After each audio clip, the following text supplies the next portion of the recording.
Thank you so much, Abraham, for being here. Thank you, Esther, for being such a wonderful channel for this. We are, work. Abraham and Esther, we are just making what's always been here for you more obvious. That's all. It's all here, and it's all here for all of you. We just make it more obvious. But we don't want you to just believe in it for Esther. We don't want you to believe in it for others. We want you to understand it's here for you too. You. All of us. So my question is, I have the tapes. I had trouble trying to find something to buy off the book table out there because I have all the stuff already. I listened to you on YouTube. I just got back from the writer's workshop for Hay House.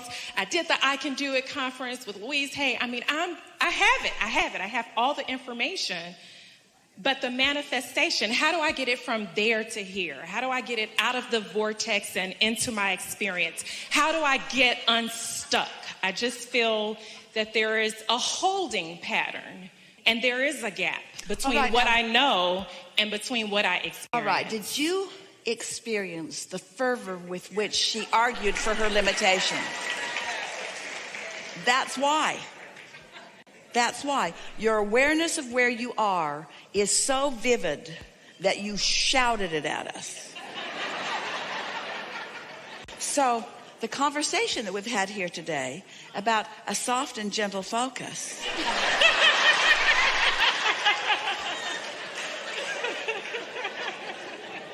Wow. So let's try that. We'll be you. Abraham, I acknowledge that everything I want is already well underway. And I see evidence of it. I do. Every day I see evidence of it. And some days a little more evidence than others. And I'm beginning to notice that my attitude, my mood, how I feel about it is influential in what I see. And I'm hard on myself, Abraham. I take score too much. I'm watching for results.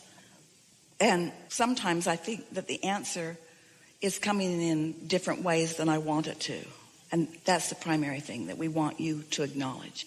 You're really going to like this. So we've established here, and we know that you have come along with us, that there is your inner being you and there's the you, and that there's a relationship between the two. Yes? You've got that. So this relationship between the two of you is, of course, what your emotions are all based on. And your inner being really does have an attitude or an opinion about everything that you're thinking about. So when you are taking score of something that already is, you're really in a step one moment again. You're really asking more questions and asking for more. And you're really making what's in your vortex bigger. And that's a good thing. The more determined you are and the more you want something, the bigger it gets. But that does not necessarily mean that you have greater access to it, because the receptive mode is something that you've got to do. In other words, step 2 is always happening. You've got to do the step 3 part. You have to get in the receptive mode where you can receive. Here's a big difference. This is pivotal for you.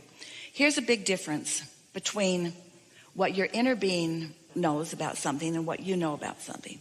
Hear this. Your inner being knows that you have many beliefs that are in your way. Your inner being knows that you have many beliefs that are in your way. Your inner being knows that you have many beliefs that are in your way. And your inner being knows what each and every one of those problematic beliefs are. So, when you ask for something and you have beliefs in the way, your inner being calls you around those beliefs, over and under them and around them. In other words, your inner being takes an unconventional approach. Your inner being does not give you the answer that you expect, because your inner being knows you're already ready for that. Instead, your inner being calls you over here so that you have an experience over there and a conversation over there. Are you following this? So these are the things that we want you to get from this conversation. Your inner being knows that you have resistant thoughts and doesn't hold it against you. Your inner being knows that you have resistant thoughts and isn't trying to get you to get rid of them. Your inner being simply shows you another way to get to where you want to be. Best story that exemplifies that, Esther couldn't find her gold pen. She looked for it for weeks and weeks, dumped all of her purses upside down, cleaned out all the drawers, and we knew where it was, and she couldn't find it because it was right there in that purse that she had looked through many, many times, was tangled up in the lining. She tipped it upside down. She could not find it. We knew it was there. We knew she wanted it. So we gave her a suggestion. You might like that perfume that you haven't used for a while. And she remembered where it was in the same bag. When she reached in that bag for the perfume, she came out with the pen. Now, sit with that just for a moment and feel your argument with us, because you've got one. We felt you had. Feel your argument with that. Your argument with that is, Abraham, why didn't you just say to Esther, Esther, it's in the bag? You think we didn't do that? Why do you think she dumped it upside down 400 times? We kept saying, it's in the bag, it's in the bag. And she'd go back and she'd pick up that bag and she'd look at that bag and she'd feel that bag. It's actually not as big a bag as you might think it must have been. She just could not find it, because you cannot find what's lost. You cannot find what you believe is lost. And so your inner being knows what you think is lost. Your inner being knows, here it is, what the path of least resistance is. Now, why is there a path of least resistance? Path of least resistance and path of most allowance are the same path, yes? So why is there a path of resistance at all? Who's putting the resistance on your path? You are. Your inner being doesn't hold that against you, because your inner being knows where the resistance is. So your inner being just guides you around your resistance. But you don't make it easy, because you argue for your limitations. You defend why you feel resistant. You explain that this is how it is. You explain that the goat just keeps bunting the stump. You explain that you've been over it and over it and over it and over it and over. In other words, you don't make it easy for yourself, for your inner being to guide you around. So this is what we want you to take away from this conversation. You've got beliefs that hinder you, and your inner being doesn't care, because your inner being knows that you have enough beliefs that are working for you, that you can be guided to the things you want. Your inner being is not trying to get you to do or not do anything. Your inner being is just helping you to fulfill your own desires, you see. So when we say you want to get the resistant ideas out of the way. How do I get out of my own way? I want to get out of my way. I want to get out of the way. Say that again. How do I get out of my right, own so way? Get unstuck. Get out of the holding pattern. Don't go too far with this. Okay. Rampage in the different direction. You be you, and we'll be the other you. So ask that short question again. How do I get out of the holding pattern? No, that's not what you said. How do I get unstuck? That's not what you said. How do I get what's in the That's not what you said. How do I get from there to here? That's not what you said. You said, how do I get out of my own way? How do I get out of my own way? How do I get out of my own way? I asked all of those questions. Well, just wait a minute. We know. We tried to shut it down before you got that far. But Thank you. how do I get out of my own way? That is the question. The other you says, you don't have to get out of your own way. Just follow us over here. You don't have to figure out every way you've gone wrong. Just come this way with us. Jerry and Esther were in Orlando. They had a new navigational system in the vehicle. Esther was driving. She nearly always did. Jerry is navigating and watching and mostly just enjoying the fun that Esther is having, making her way around the world. And he said to her, you know, we're going exactly the opposite direction that we want to go right now. And Esther said, what? I did what it said. I was over there and it said do this and I did that. And Jerry said, well, just the same, you're going in the opposite direction of where you mean to go. And Esther said, well, let's go back to where we started, because she wanted to see where it went wrong. She wanted to prove that she had done exactly what the navigational system had told her to do, and that it was wrong, not her.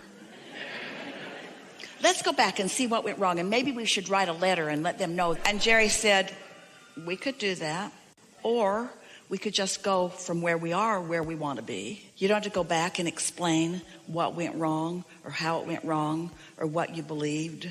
isn't truthfully what you want, just to get from where you are to where you want to be? I'd like to go from where I am to this. Not, why am I not going over there? Why am I not going over there? How come I'm over here for so long? How come I've tried all of this stuff? How come I've been listening to all of this stuff for so long? That's not the path of least resistance. That's the path of deliberate more resistance, you see. So you're getting it. You hear it. You've heard it here today. So you be you. Say it again. Why is it not going better? We'll be the other you. Things are going really well. But why aren't things going faster? Things are going just fine. Just relax a little bit and enjoy the journey. Well, how come I can't get there faster? Well, because getting there faster isn't necessarily everything that you want. There are other things that you want. Your inner being is offering you guidance and soothing all the time. But you got to listen for it. And that's why we would like you all to begin writing a book. Because when you begin writing the book, you'll be expecting answers about solutions rather than beating the drum of the greater problem. We want to put it to you in a way that you can hear this softly. What's made you so defensive? That wasn't as soft as we intended. What's making you so defensive? What's making you so mad at yourself?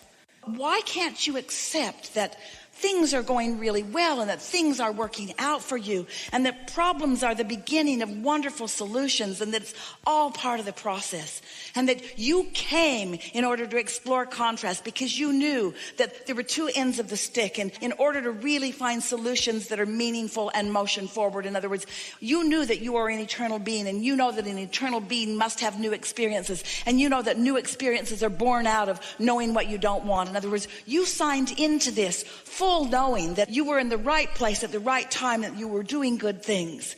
And your inner being only and only and always and always and always and only and always and ever and always and only is flowing that kind of stuff to you. Your inner being is only saying you are loved. Your inner being is only saying you are good. Your inner being is only saying it's all right. Your inner being is only saying things are working out for you. And the other stuff you're getting from each other.